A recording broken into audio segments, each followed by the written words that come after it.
The storm came in from the northwest on the second Thursday of December.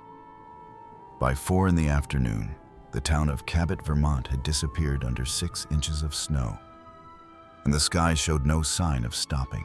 Inside the old farmhouse at the end of Birch Mill Road, a dog named Barnaby was lying on the kitchen floor with his chin between his paws, watching the door.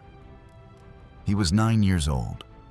The fur around his muzzle had gone white 2 winters ago, and the joints in his hips ached in the cold in a way they hadn't when he was younger. But he was still watching. He had always been a dog who watched. At 4:47, his head lifted. Not quickly, the slow, deliberate rise of an animal that has learned to distinguish between noises that mean nothing and noises that mean something. He crossed the kitchen in 8 steps, pressed his nose to the gap at the bottom of the back door, held it there for 3 full seconds. Then he sat down and waited. When Margaret opened the door to let him out, he walked directly to the base of the old maple at the edge of the yard, stopped and looked down. Half buried in the snow, barely the size of a human thumb, was a red squirrel. Newborn. Eyes sealed shut, not moving. What Barnaby did next was not something he had been taught.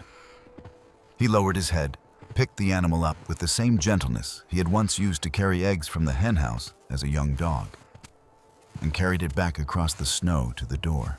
He set it down at Margaret's feet. He did not bark. He did not move away.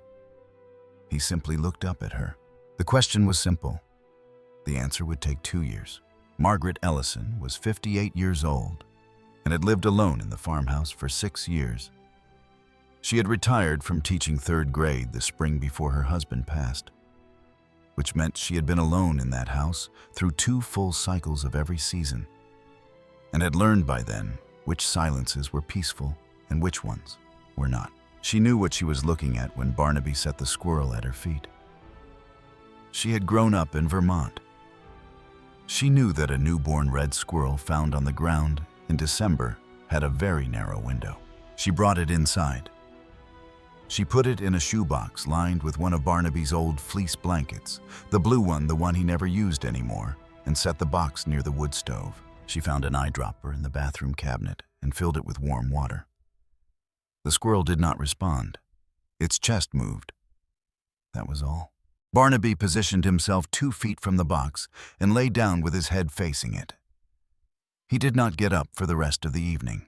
Margaret called the Vermont Fish and Wildlife office the next morning and was told that a wildlife rehabilitator in Montpelier could take the animal, but that the roads were still closed and it would have to wait.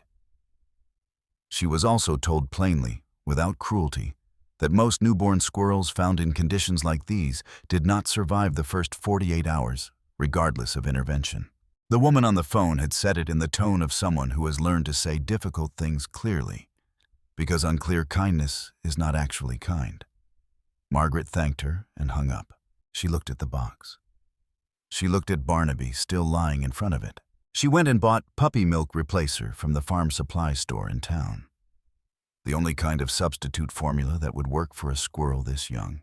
She found feeding instructions on a wildlife rescue website and printed them out, folding the pages in half the way she used to fold worksheets for her students. She taped the schedule to the refrigerator with a piece of blue painter's tape. Every 2 hours, even through the night. On the second day, Barnaby began to lick the top of the squirrel's head in slow, deliberate strokes. Biologists call this thermotactic stimulation. A mother animal licking a newborn is not simply a gesture of affection. It activates the nervous system. It signals the body to begin regulating its own temperature. Barnaby had never had puppies. He had never been shown how to do this. He did it anyway, and he did it correctly. On the 3rd day, the squirrel's legs moved. Not much a slow, uncertain cycling like something remembering a language it had not yet spoken, but they moved. Margaret stood in the kitchen doorway and watched for a long time without saying anything. On the 5th day, the squirrel opened its eyes. It looked directly at Barnaby. Barnaby looked back. Neither of them moved for almost a full minute. This is called imprinting. When a newborn animal's eyes open for the first time, the brain is doing something remarkable and irreversible. It is taking a photograph. It is deciding this is what safety looks like. This is what I belong to. The squirrel's brain took its photograph of a large, warm, white-muzzled dog lying on a kitchen floor in Vermont in December. It filed that photograph away in a place that nothing would ever fully overwrite. Margaret called the wildlife rehabilitator again that week. The roads were open now. She wrote down the address in Montpelier on the back of an envelope. She put the envelope on the kitchen counter. She did not call back to confirm a time. She told herself she was waiting to see how the squirrel did over the weekend. She was not entirely lying to herself about this, but she was not entirely telling the truth either. That weekend, she found an article published by a wildlife biologist at the University of Vermont, who had spent 15 years tracking red squirrels in the Northeast Kingdom. The article discussed what happened to hand-raised squirrels that were released into the wild. The outcomes were not encouraging. A squirrel raised from birth without contact with its own species, without a mother to teach it foraging routes and alarm calls.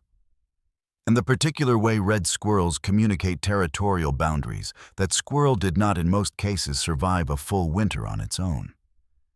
It did not know what it needed to know. It would be released into a world it had no map for. Margaret sat with this for a while.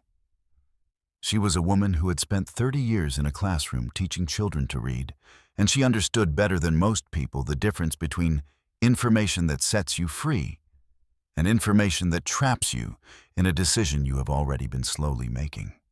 She folded the article in half and set it on the counter next to the envelope with the Montpelier address. She did not throw either of them away.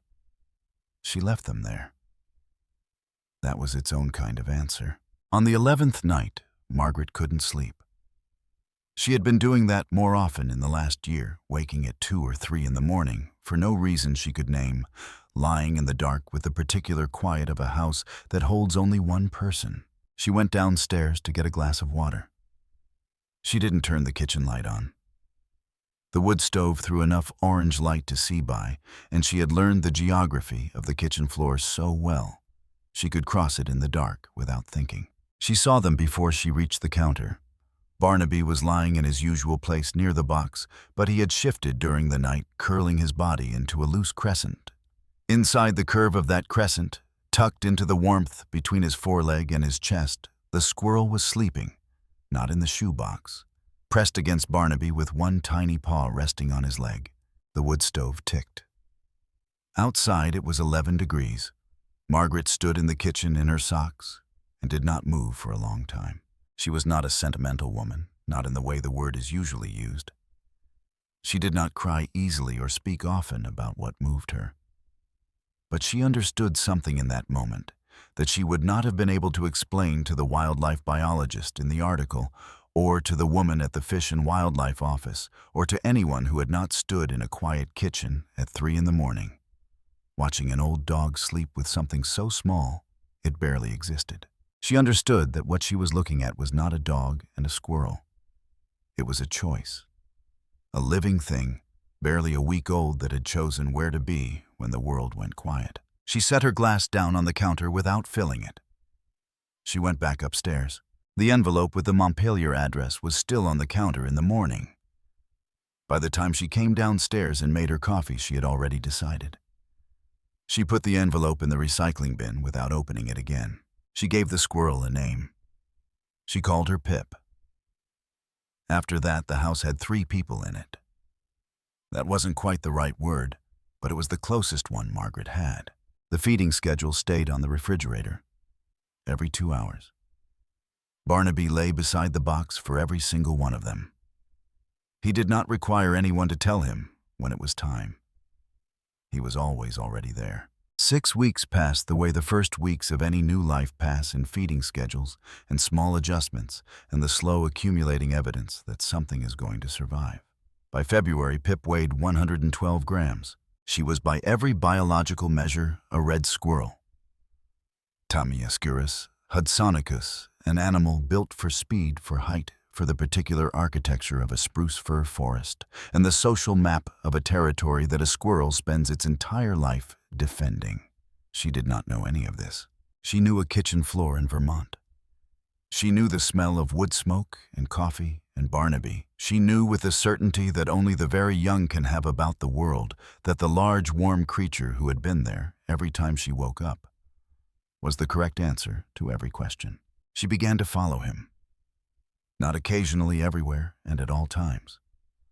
When Barnaby moved from the kitchen to the living room, Pip moved with him. When he settled by the front window in the afternoon to watch the road, she settled on the windowsill above him, and the two of them watched the road together with matching stillness. When he stood up to get a drink of water, she dropped from whatever surface she was on and trotted behind him across the kitchen floor at a distance of approximately 8 inches. Margaret documented this in a small notebook she kept by the telephone. She did not think of herself as a scientist. She was a retired school teacher who kept a notebook the way she always had, because writing things down was how she made sense of them. She noted February 14th. Pip follows B to water bowl waits while he drinks, then drinks from same bowl. Has not used water bottle in 3 days. She noted February 19th. Pip ate 3 pieces of Barnaby's kibble off the floor after he walked away from bowl. Seemed to prefer this to her own food. She noted February 23rd. Pip was sleeping on Barnaby's back when I came downstairs this morning. Barnaby was awake. He had not moved. Animals learn most of what they know, not from instruction, but from proximity. A young animal placed near an older one will over time begin to mirror its rhythms, when to be still, when to move, how to occupy space, how to read the subtle shifts in the air that precede something worth paying attention to. Pip had placed herself from the moment her eyes opened in the best possible position to learn. She learned everything Barnaby knew.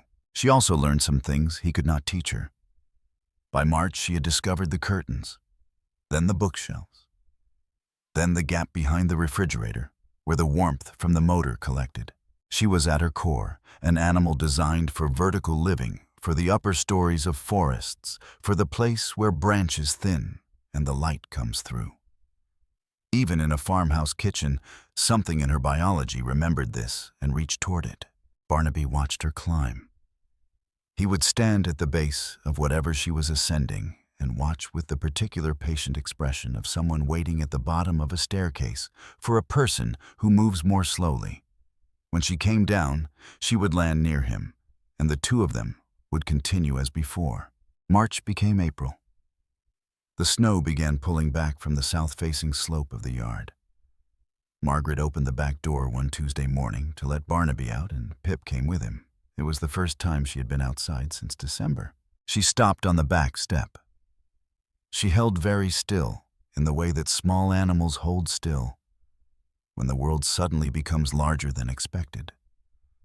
The yard was wet and enormous and full of smells that had no names in the vocabulary she had built. Barnaby walked out into the yard and turned to look back at her. He waited. Pip jumped off the step. She landed in the wet grass and froze. Then Barnaby did what he had been doing since winter. He turned and trotted further into the yard, the way he always did, following the fence line toward the old apple tree at the back corner. Pip ran after him.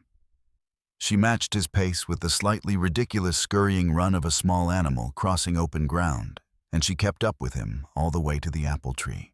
When he stopped, she stopped. When he put his nose to the base of the fence post, she put her nose to the same post 2 inches below him. A week later, they were outside again. A robin landed in the apple tree. Barnaby ignored it. Pip stared at it for a long time. Then she looked at Barnaby, then back at the robin. Then something happened. The robin lifted off, wheeling low across the yard before catching the wind and pulling up and away. And something in Pip responded to this that had nothing to do with Barnaby, and everything to do with something much older than either of them. She ran. Not after the robin just ran. In a wide looping circuit around the yard that was faster than anything Margaret had seen her do before, a kind of speed that seemed to surprise Pip herself. Barnaby tried to follow. He managed 3 or 4 strides before the stiffness in his hips slowed him. He stopped in the middle of the yard and watched her run. Pip completed her circuit and came back to him, and the two of them stood there together in the April grass, both slightly out of breath for entirely different reasons. By late April, there was a moment that Margaret would write about in her notebook more than once, trying to get it exactly right. It happened on a Thursday, in the early part of the afternoon, when the light was starting to angle low across the backyard. Barnaby had spotted a squirrel, a wild one, a neighbor's yard squirrel who sometimes crossed through along the fence, and he had lurched forward in the old reflexive way he still occasionally did, chasing things more out of muscle memory than intention. He covered about 8 feet before stopping, which was about as far as he went these days. Pip had followed him. When Barnaby stopped, Pip kept going for another 3 strides before she also stopped, and found herself standing in the open yard well ahead of Barnaby, closer to the fence and the wild squirrel than she had ever been to anything wild. The wild squirrel froze on the top rail of the fence and looked at her. Pip looked back. They were 6 feet apart. Pip held perfectly still for 7 seconds. Then she turned around and walked back to Barnaby. Margaret wrote in her notebook. April 24th, Pip met another squirrel today. Looked at it for a long time. Walked away. Don't know what that means. Think I do. The summer moved the way Vermont summers do, slowly and generously, giving light long into the evenings. Pip had discovered by June that she could get from the kitchen windowsill to the roof of the back porch by a route that involved the drain pipe and a particular branch of the maple. And she used this route the way she used the curtain rods inside. Not frantically, but with the purposeful calm of someone who has learned the geography of a place and knows which paths are hers. She came back. She always came back. She would appear at the back door in the early evening, in the way she had appeared at the box near the wood stove as a newborn. Simply there, simply present, having decided that this was where she was. In July, she began spending hours in the tree line at the back of the property. Not gone, still visible from the yard if you looked, but further than she had been. Margaret watched this from the kitchen window with the notebook open on the counter and did not write anything for several days. She understood what was happening. She had known it was coming. Red squirrels reach sexual maturity between 10 and 12 months. The biology of a young animal in late summer is not subtle. The days are shortening. The cones are falling. Something deep in the body begins to pull like a tide. September came. The mornings were cool and smelled of something changing. Pip was still coming home each evening, but later. She would arrive at the back door in the blue dusk, and Barnaby would be waiting on the other side of the glass. And when Margaret opened the door, Pip would come in and go directly to him, and press herself along his flank, in a gesture that was not quite the thing she had done as a baby, and not quite something new somewhere between memory and habit. One evening in mid-September, Pip came home carrying a pine cone. She set it down in the middle of the kitchen floor. She looked at it. She looked at Barnaby. She looked at the floor. Then she picked it up again and put it in the corner under the radiator. Margaret did not touch it. By October, there were 11 pine cones under the radiator. Something older than Pip and older than any winter she had ever lived through had told her to do this.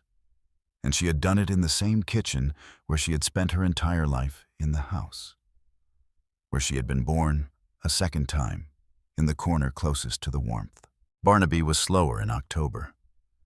The cooler air was good for him. In some ways he had always been a dog who preferred the cold, but the stairs had become a project that he approached with a deliberateness that had not been there in spring.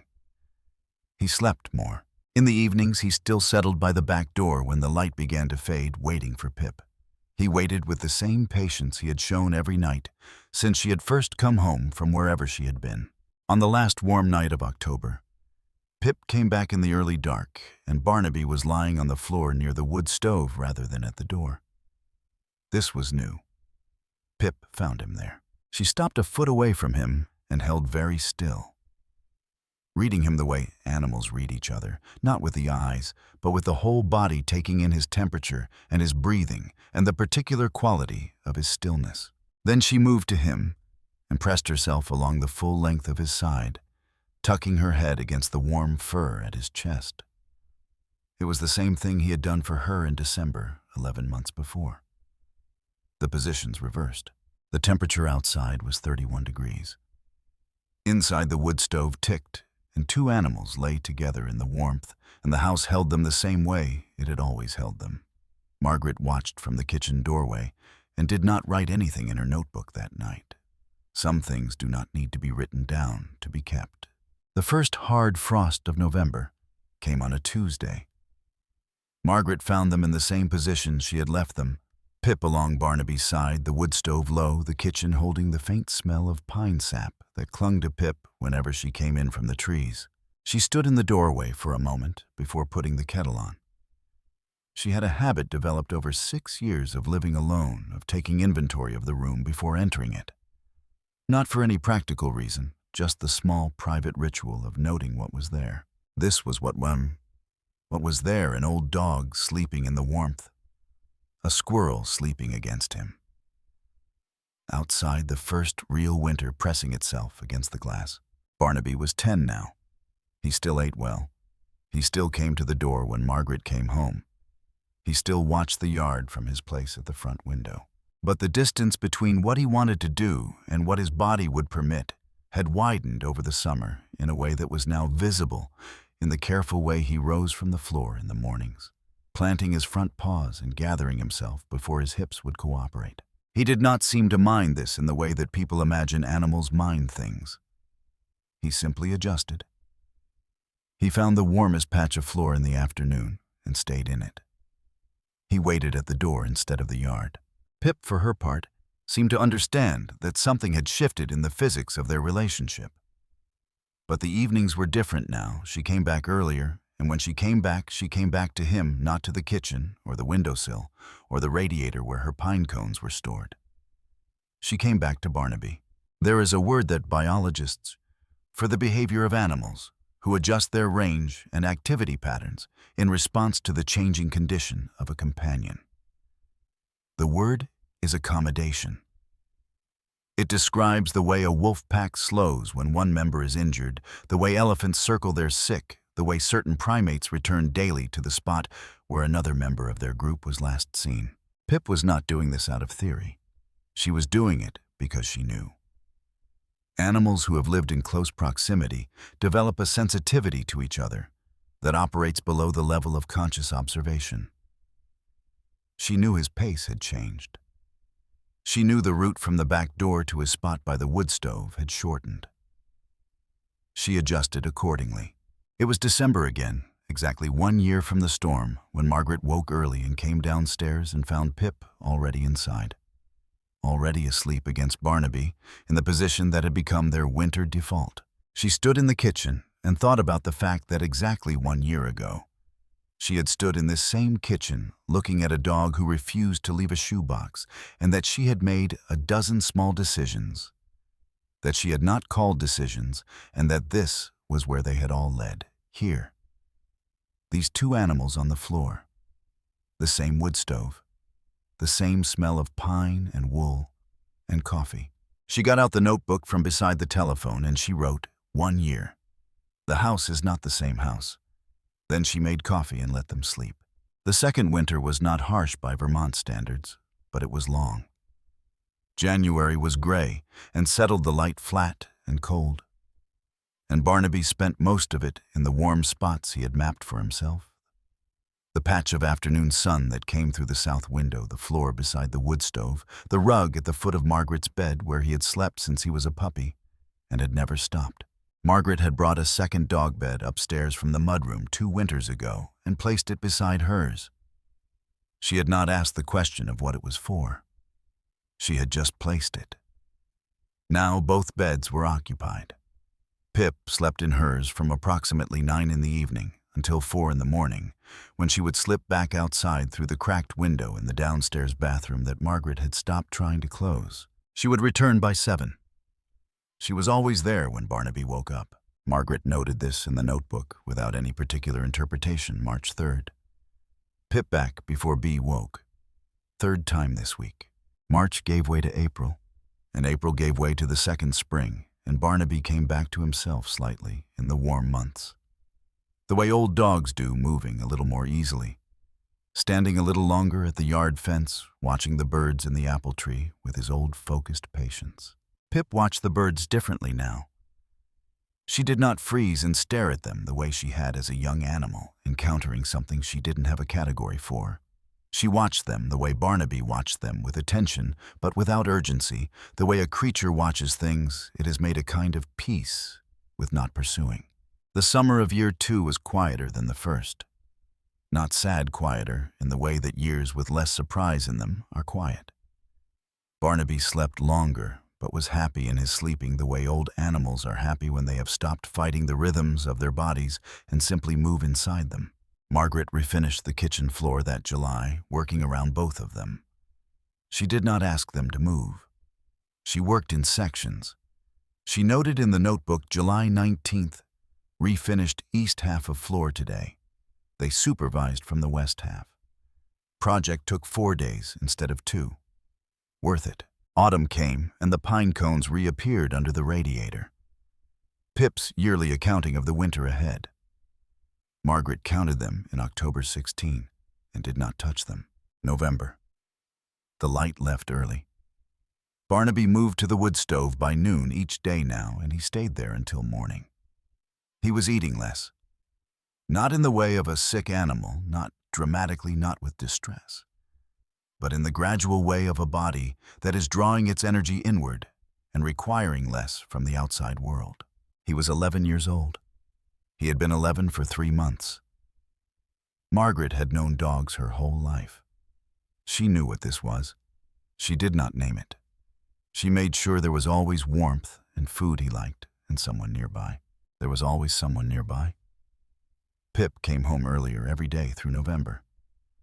On the days when Barnaby did not get up at all, she stayed inside, entirely moving between her position against his flank and the windowsill above him, in a circuit that seemed purposeful, without being anxious, the behavior of an animal that has decided where it is needed and gone there.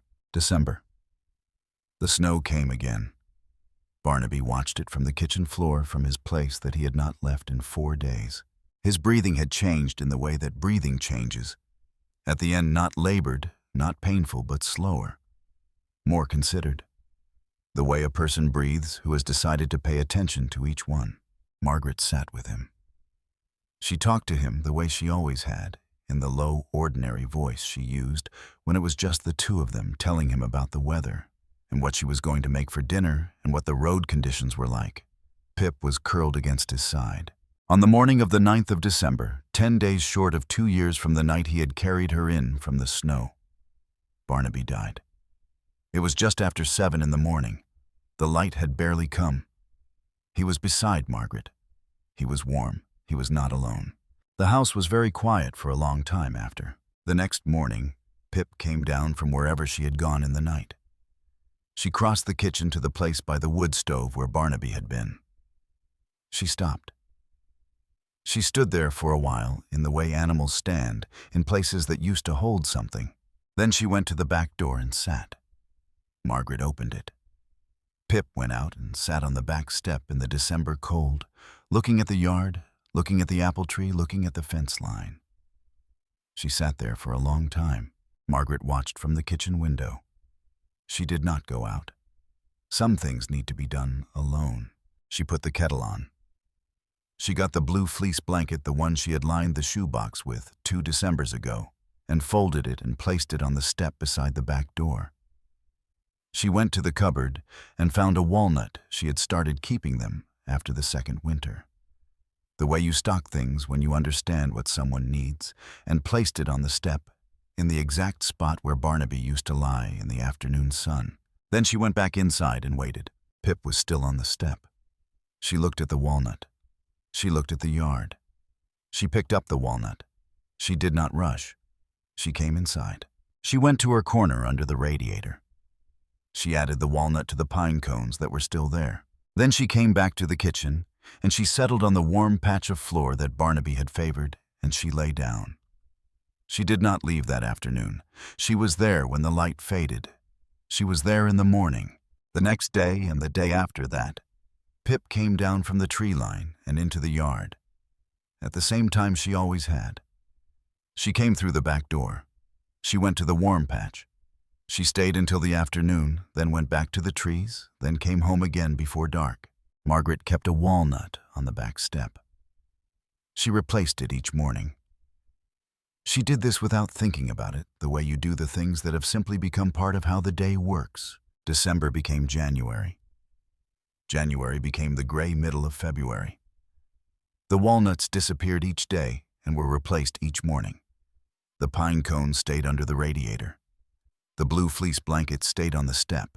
The house held 2 instead of 3, but it was not the same as 1. Margaret wrote in the notebook, the 3rd notebook by now, February 14th. Pip came in this morning and sat in his spot for an hour before she went out. I put the walnut on the step. She took it. I don't explain this to people anymore. There isn't an explanation. There's just what happens, which is that she comes, and I put the walnut out, and she takes it, and she comes back. She put the notebook back beside the telephone. She picked up the blue fleece blanket from the step, which had gotten damp in the overnight snow, and she brought it inside and draped it over the radiator to dry. She stood in the kitchen for a moment. Outside, the 2nd February was still pressing itself against the glass. Inside, the wood stove ticked. On the warm patch of floor by the wood stove, a red squirrel was sleeping. Margaret looked at her for a moment. Then she turned back to the stove and put the kettle on and began her day.